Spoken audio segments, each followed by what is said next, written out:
Hello दोस्तों, channel में आपका फिर से स्वागत है।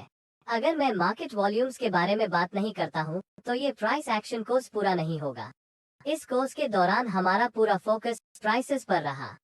प्राइस एक्शन की सफलता के लिए वॉल्यूम्स एक बहुत ही महत्वपूर्ण भूमिका निभाता है, चाहे वह ट्रेंड्स या पैटर्न्स की पहचान करना हो, चाहे वह ब्रेकआउट्स और फॉल्स ब्रेकआउट्स का पता लगाना हो, चाहे वह किसी ट्रेड से एंट्री और एग्जिट करना हो, वॉल्यूम्स एक आवश्यकता है। जैसा कि आप जानते हैं, वॉल्यूम एक लीडिंग इंडिकेटर है, जिसका अर्थ है कि ये प्राइस से आगे चलती है या बस प्राइसेस में कुछ होने से पहले वॉल्यूम्स पहले से बदलाव दिखाएगा। ट्रेडर्स के रूप में हमारा कर्तव्य प्राइस और वॉल्यूम्स के बीच इस रिलेशन का पता लगाना है, ताकि मार्केट पर एक एज हासिल हो सके या बाजार की प्राइस मूव्स का पहले से अनुमान लगाया जा सके। तो चलिए बिना समय बर्बाद किए तुरंत शुरू करते हैं। मुख्य रूप से वॉल्यूम इंगित करते हैं कि किसी गिवन पीरियड में कितने शेयर खरीदे और बेचे गए हैं। शेयर जितना एक्टिव होगा, उसका वॉल्यूम उतना ही अधिक होगा।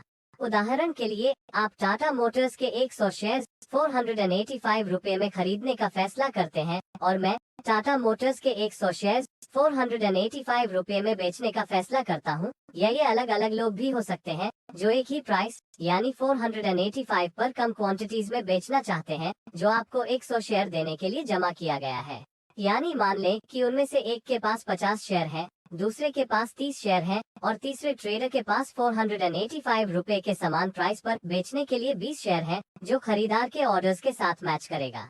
तो एक प्राइस और क्वांटिटी का मैचिंग होता है, जिसके परिणामस्वरूप एक ट्रेड होता है। आपने और मैंने एक साथ 100 शेयर्स की वॉल्यूम बनाई है, या आपने और अन्य 3 सेलर्स ने 100 शेयरों का एक वॉल्यूम मैच बनाया है, क्योंकि यदि आप ध्यान दें तो टोटल 100 शेयर्स सेलर्स से बायर्स को ट्रांसफर होते हैं।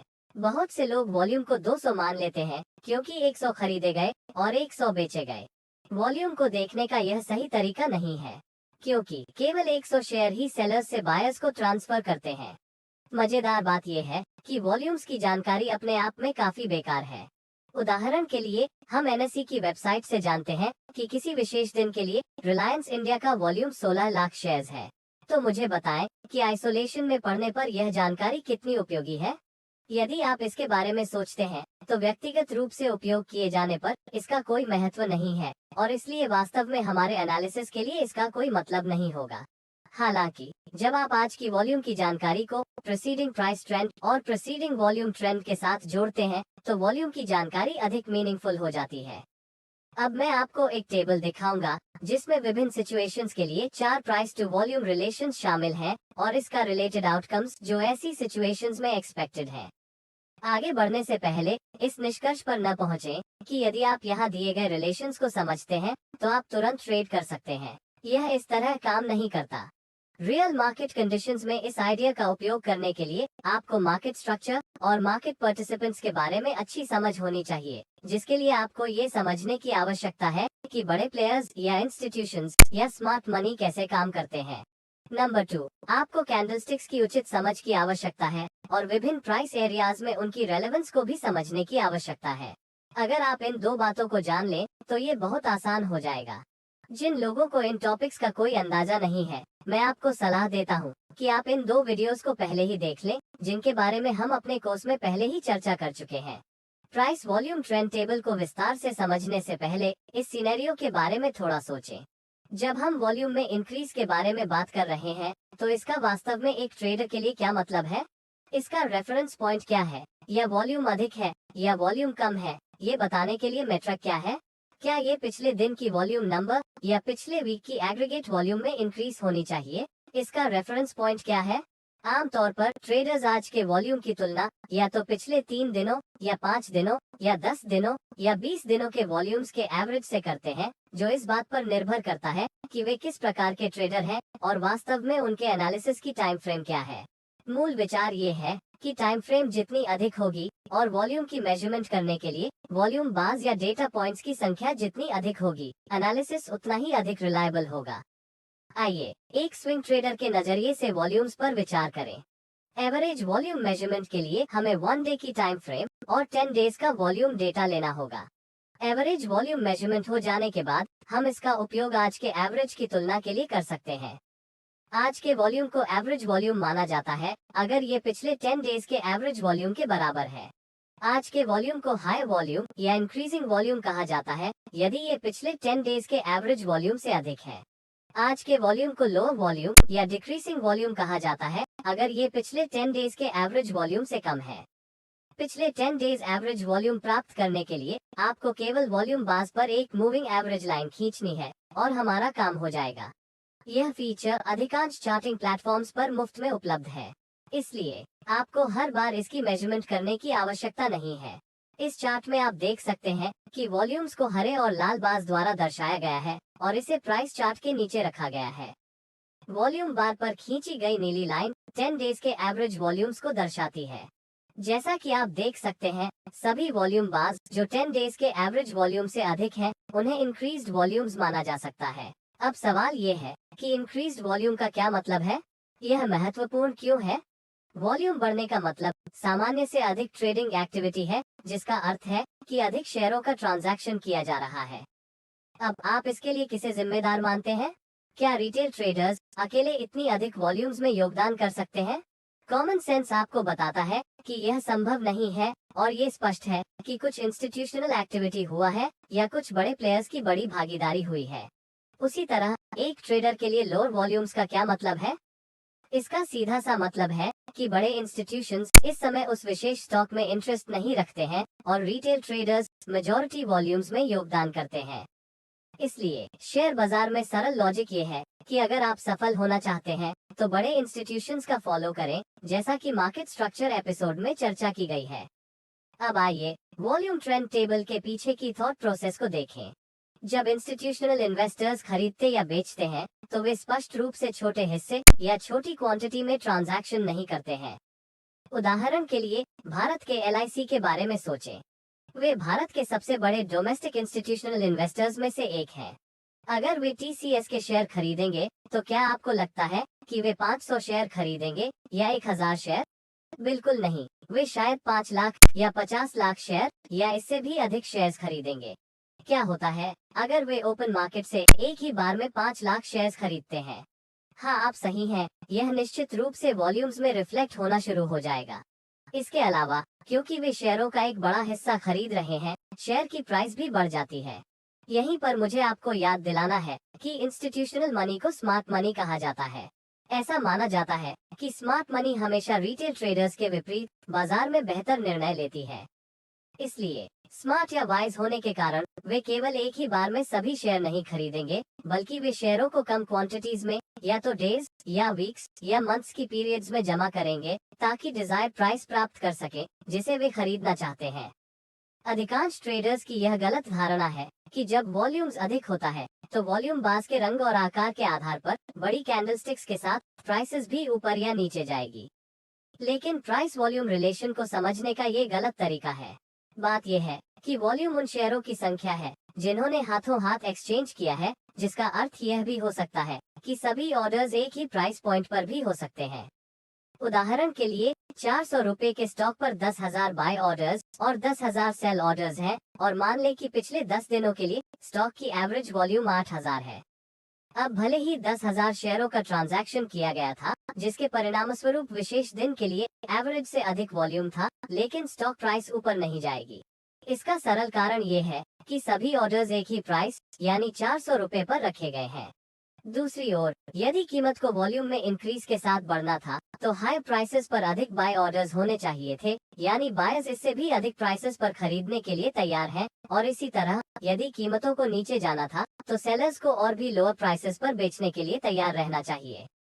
और ऐसे मामलों में हम अपने ट्रेडिंग डिसीजंस के लिए वॉल्यूम्स में इंक्रीज का लाभ उठा सकते हैं। वॉल्यूम कम होने पर भी ऐसा ही होता है। लोअर वॉल्यूम्स का मतलब यह नहीं है कि कीमतें कुछ भी नहीं करेंगी, ये सिर्फ इतना है कि एक्सचेंज किए गए शेयरों की संख्या कम है। लेकिन अगर अभी भी बाइंग या सेलिंग में दिलचस्पी है, जहां बायर्स या सेलर्स द्वारा हायर या लोअर प्राइसेस पर ऑर्डर्स दिए जाते हैं, तो निश्चित रूप से एक मौका है कि प्राइसेस कुछ कर सकती है। नुकसान ये है कि बिग प्लेयर्स उस विशेष स्टॉक में इंटरेस्ट नहीं रखते हैं। ये हमें इस कंक्लूजन पर लाता है कि प्राइसेस में बदलाव को रिटेलर्स द्वारा सपोर्ट किया गया था, जो लोअर वॉल्यूम से स्पष्ट है। इसलिए यदि आप रिटेल ट्रेडर हैं तो स्मार्ट मनी का फॉलो करना एक वाइज डिसीजन जैसा लगता है। अब हम चारों सिनेरियोज पर विस्तार से चर्चा करेंगे। सबसे पहले, अगर प्राइस और वॉल्यूम दोनों बढ़ रहे हैं, इसका एक ही मतलब है कि कोई बड़ा प्लेयर उस शेयर में इंटरेस्ट दिखा रहा है। जबकि इस धारणा पर चलते हुए कि स्मार्ट मनी हमेशा स्मार्ट चॉइसेस बनाती है, बाजार की एक्सपेक्टेशन बुलिश हो जाती है। इंस्टीट्यूशंस धीरे धीरे और गुप्त रूप से अपनी पोजीशंस बिल्ड करती हैं, लेकिन कभी कभी उस प्राइस पर पर्याप्त लिक्विडिटी नहीं होती है जिसे वे खरीदना चाहते हैं, या ऐसे बहुत से सेलर्स नहीं होते हैं जो उस प्राइस पर बेचना चाहते हैं जिसे इंस्टीट्यूशंस खरीदना चाहती है। यह क्या करता है कि ये बदले में प्राइसेस को जितना वे चाहते हैं उससे अधिक बढ़ा देगा। ध्यान रखें कि ये बड़े प्लेयर्स डिलीवरी के लिए जो क्वांटिटी लेते हैं वो बहुत बड़ी होती है, और इसलिए प्राइस में हर रुपए का डिफरेंस उनके लिए लाखों का होता है। इस कारण से इंस्टीट्यूशंस कुछ क्वांटिटी को बेचना शुरू कर देती है, जिससे प्राइसेस नीचे आ जाएंगी जहां वे खरीदना चाहते हैं, और इस वजह से घबराए हुए सेलर्स स्टॉक को फॉर्मर प्राइसेस पर बेच देंगे। तो पोजीशन बिल्डिंग का यह फेज चार्ट्स में एक्यूमुलेशन या डिस्ट्रीब्यूशन के समान दिखाई देगा। जब इंस्टीट्यूशंस सभी ऑर्डर्स देना पूरा कर लेता है, तब बाजार ऊपर की ओर बढ़ना शुरू करता है, और यही वो समय होता है जब रिटेल ट्रेडर्स यह नोटिस करना शुरू करते हैं कि बाजार ऊपर जाना शुरू कर रहा है, और वे भी स्टॉक खरीदना शुरू कर देंगे जो प्राइसेस को और भी ऊपर धकेल देंगे। तो यही कारण है कि किसी को स्टॉक में बाइंग के अवसरों को देखना चाहिए, क्योंकि प्राइस और वॉल्यूम्स दोनों बढ़ने पर एक्सपेक्टेशंस बुलिश हो जाती है। जब भी आप खरीदने का निर्णय लें, सुनिश्चित करें कि वॉल्यूम्स पर्याप्त हैं। इसका मतलब है कि आप स्मार्ट मनी के साथ खरीदारी कर रहे हैं। इसके अलावा आपको अपने ट्रेड एंट्री की कंफर्मेशन करने के लिए हैमर्स या एंगल्फिंग कैंडलस्टिक्स जैसे बुलिश कैंडलस्टिक पैटर्न्स की तलाश करनी होगी। इसके बारे में अधिक जानकारी आपको मेरे कैंडलस्टिक्स वीडियो में मिलेगी। अब अगर आप एक इंट्राडे ट्रेडर हैं तो सब ठीक है, लेकिन अगर आप एक स्विंग ट्रेडर या निवेशक हैं तो आपको तीसरे पैरामीटर पर भी नजर रखनी होगी, जो या तो डिलीवरी वॉल्यूम या डिलीवरी परसेंटेज है। डिलीवरी वॉल्यूम स्टॉक का वह वॉल्यूम है जो टोटल ट्रेडेड वॉल्यूम में से एक्चुअल बायर्स को डिलीवर किया जाता है, या सरल शब्दों में जो शेयर्स किसी विशेष दिन डिलीवरी के लिए लिए गए थे। 2 साल पहले हमें इन दोनों पैरामीटर से गुजरने की जरूरत थी, क्योंकि डिलीवरी वॉल्यूम्स में BTST ट्रेड्स भी शामिल होंगे, यानी buy today sell tomorrow trades, जो एक एक्यूरेट पिक्चर नहीं देगा। इसलिए हमें डिलीवरी परसेंटेज पर भी नजर रखनी थी। लेकिन अब चूंकि BTST ट्रेड्स बंद हो गए हैं, हम उनमें से किसी पर भी विचार कर सकते हैं। आपको डिलीवरी वॉल्यूम्स का डिटेल्स NSE की वेबसाइट पर मिल जाएगा। मैं इसका लिंक डिस्क्रिप्शन बॉक्स में डालूंगा। डिलीवरी वॉल्यूम का महत्व ये है कि यह आपको बड़े प्लेयर्स या बड़े इंस्टीट्यूशंस के इंटरेस्ट की असली तस्वीर देता है। अगर बड़े इंस्टीट्यूशंस खरीदना शुरू करते हैं तो वे डिलीवरी के लिए शेयर लेंगे, और अगर आप कुछ दिनों के लिए डिलीवरी वॉल्यूम या डिलीवरी परसेंटेज में इंक्रीज देख सकते हैं और इसकी तुलना कर सकते हैं, तो आप बाजार में एक्चुअल बाइंग की इंटेंट को समझ पाएंगे। इसका मतलब यह भी है कि भले ही ओवरऑल ट्रेडेड वॉल्यूम बहुत अधिक हो, यह जरूरी नहीं है कि डिलीवरी वॉल्यूम अधिक होगी, या सीधे तौर पर इसका मतलब यह नहीं है कि निवेशकों की इंटरेस्ट है। इसे केवल भारी ट्रेडिंग एक्टिविटी वाले दिन के रूप में देखा जा सकता है और कुछ नहीं। दूसरे मामले पर चलते हुए, आपको क्या लगता है कि जब कीमत बढ़ती है लेकिन वॉल्यूम घटता है तो क्या होता है? इस स्थिति के बारे में फॉलोइंग टर्म्स पर विचार करें। नंबर 1, कीमत क्यों बढ़ रही है? आसान जवाब, क्योंकि मार्केट पार्टिसिपेंट्स खरीदारी कर रहे हैं। नंबर 2, क्या प्राइस इंक्रीज से जुड़े कोई इंस्टीट्यूशनल बाइंग है? सरल उत्तर, यह आवश्यक नहीं है कि प्राइस इंक्रीज से जुड़े इंस्टीट्यूशनल बाइंग हो। अब महत्वपूर्ण प्रश्न आता है, आप कैसे जानेंगे कि इंस्टीट्यूशनल इन्वेस्टर्स या बड़े प्लेयर्स द्वारा कोई मीनिंगफुल परचेस नहीं की गई है? इस बेसिक असम्पशन से कि अगर वे खरीदारी कर रहे होते तो वॉल्यूम बढ़ जाता, और रियलिटी में वॉल्यूम्स घटता नहीं। इस मामले में प्राइसेस में इंक्रीज हुई, लेकिन वास्तव में वॉल्यूम्स में कमी आई। तो घटती वॉल्यूम्स के साथ प्राइस इंक्रीज क्या दर्शाती है? इसका मतलब है कि छोटी रिटेल पार्टिसिपेशन के कारण कीमत बढ़ रही है, और ये वास्तव में बड़े प्लेयर्स द्वारा इन्फ्लुएंशियल बाइंग नहीं है। इसलिए ये प्राइस वॉल्यूम रिलेशन आपको इस बाजार में सतर्क रहने के लिए कह रहा है, क्योंकि यह एक पोटेंशियल बुल ट्रैप हो सकता है। यानी अगर आपने एक लॉन्ग ट्रेड किया है तो इस बात की पूरी संभावना है कि बाजार रिवर्स हो सकता है और ऑपोजिट डायरेक्शन में आगे बढ़ सकता है, जिसके परिणामस्वरूप आपका नुकसान हो सकता है। इसलिए जब वॉल्यूम्स घटने की बात आती है लेकिन बढ़ती कीमतों के साथ, तो हमें सतर्क रहना चाहिए और लॉन्ग टर्म ट्रेड्स नहीं करने चाहिए, क्योंकि बाजार रिटेल ट्रेडर्स द्वारा चलाया जाता है और स्टॉक में कोई एक्चुअल इन्वेस्टर पार्टिसिपेशन या इंटरेस्ट नहीं है। तीसरे प्रकार की ओर बढ़ते हैं, जो वॉल्यूम्स में इंक्रीज के साथ साथ प्राइसेस में कमी है। प्राइस और वॉल्यूम्स के बीच ये विशेष रिलेशन बाजार में एक बेरिश एक्सपेक्टेशन निर्धारित करता है। ऐसा क्यों होता है? पहला सवाल अपने आप से पूछें, कीमत में कमी क्या दर्शाती है? कीमत में कमी ये दर्शाती है कि मार्केट पार्टिसिपेंट स्टॉक बेच रहे हैं, लेकिन इसके विपरीत वॉल्यूम्स में इंक्रीज स्मार्ट मनी या बड़े इंस्टीट्यूशंस की पार्टिसिपेशन का संकेत देती है। जब दोनों घटनाएं एक साथ होती हैं, यानी प्राइसेस में कमी और वॉल्यूम में इंक्रीज, तो इसका मतलब है कि स्मार्ट मनी स्टॉक बेच रही है। वे इसे धीरे धीरे और गुप्त रूप से करते हैं ताकि मार्केट पार्टिसिपेंट्स को घबराहट न हो। इस बारे में सोचें कि क्या होता अगर वे एक ही बार में बड़े सेल ऑर्डर देते। यह निश्चित रूप से प्राइसेस और वॉल्यूम्स दोनों में दिखाया जाएगा, यानी कीमत गिर जाएगी और वॉल्यूम्स बढ़ जाएगी। इससे रिटेल ट्रेडर्स में घबराहट पैदा होगी, जो आगे सेलिंग शुरू कर देंगे और इस एक्सटेंसिव सेलिंग के कारण कीमतें और भी गिरेंगी और इंस्टीट्यूशंस डिजायर्ड प्राइसेस पर नहीं बेच पाएंगी। इसका सीधा असर उनके प्रॉफिट्स पर पड़ेगा। इस कारण से वे शेयर्स को कम वॉल्यूम्स में धीरे धीरे बेचेंगे और डिजायर्ड प्राइसेस पर बेचने के लिए गुप्त रूप से पर्याप्त लिक्विडिटी उत्पन्न करेंगे। जबकि इस धारणा पर चलते हुए कि स्मार्ट मनी हमेशा स्मार्ट चॉइसेस बनाती है, बाजार में एक्सपेक्टेशन बेरिश की है और इसलिए हमें स्टॉक में शॉर्टिंग के अपॉर्चुनिटीज को देखना चाहिए। इसलिए जब भी आप बेचने का फैसला करें तो सुनिश्चित करें कि वॉल्यूम अच्छा हो। इसका मतलब है कि आप भी स्मार्ट मनी के साथ सेलिंग कर रहे हैं और अपनी ट्रेड एंट्री के लिए बेरिश कैंडलस्टिक पैटर्न्स का उपयोग करके अपने ट्रेड की कंफर्मेशन करें। और अगर आप एक स्विंग ट्रेडर या निवेशक हैं, तो डिलीवरी वॉल्यूम या डिलीवरी परसेंटेज को देखना एक अच्छा प्रैक्टिस है, जो इस मामले में डिक्रीज हो रहा होगा क्योंकि इन्वेस्टर्स अपने शेयर बेच रहे हैं। वॉल्यूम में इंक्रीज का मतलब डिलीवरी वॉल्यूम में इंक्रीज होना जरूरी नहीं है, इसे हमेशा ध्यान में रखें। अंतिम मामले की ओर बढ़ते हैं, जो तब होता है जब वॉल्यूम और प्राइस दोनों डिक्रीज हो जाती है। ये सवाल खुद से पूछें। नंबर 1, प्राइस क्यों डिक्रीज हो रही है? क्योंकि मार्केट पार्टिसिपेंट्स बेच रहे हैं। नंबर 2, क्या कोई इंस्टीट्यूशनल सेलिंग कीमतों में गिरावट से जुड़ा है? सरल उत्तर, हम उनकी पार्टिसिपेशन के बारे में सुनिश्चित नहीं हो सकते। सबसे महत्वपूर्ण प्रश्न, आप कैसे जानेंगे कि क्या इंस्टीट्यूशनल इन्वेस्टर्स द्वारा कोई मीनिंगफुल सेल ऑर्डर्स नहीं है? सीधा सा जवाब, अगर वे बेच रहे होते तो वॉल्यूम्स बढ़ जाता, लेकिन इस मामले में वॉल्यूम घट गया। तो प्राइसेस में गिरावट और वॉल्यूम्स में गिरावट क्या दर्शाती है?